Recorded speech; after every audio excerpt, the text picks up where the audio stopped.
your response to Hillary Clinton entering the 2016 presidential race.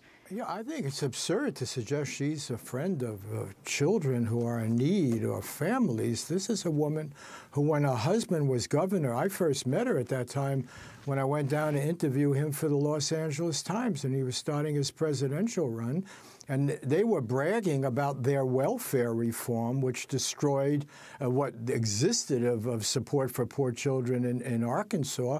Then as president, her husband, with her full-throated approval, destroyed the aid to families with dependent children, which 70% of the people on that program were children. It was the major federal program to help poor people and poor families.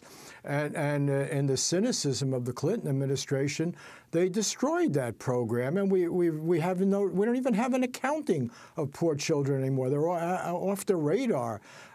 So that's just utter nonsense. And then her husband, after all, and she again was a full-throated support. She was very close to Robert Rubin, to Lawrence Summers, to the people in the Clinton administration who gave us the radical deregulation of Wall Street, which caused incredible misery in the Great Recession. The Clinton signing on the collateralized debt obligation law, which allowed all that junk to be legal, the Commodity Futures Modernization Act, the Financial Service Modernization Act, the Reverse Glass-Steagall. So they're the ones that opened the door to the Wall Street thieves that brought on the Great Recession. And then as senator, she's carried water for Wall Street faithfully.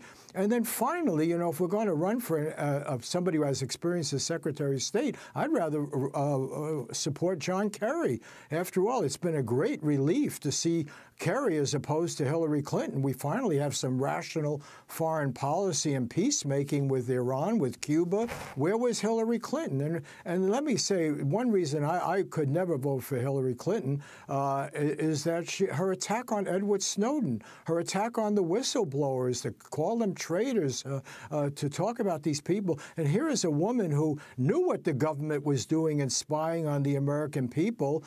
She didn't tell us. She didn't trust the State Department with her email, but she never told us that the State Department, the CIA, and the NSA were spying on the emails of all the Americans. No, but she thinks that's fine. She's just going to keep her email in her garage, So I find her to be a center of cynicism and opportunism and really quite reckless.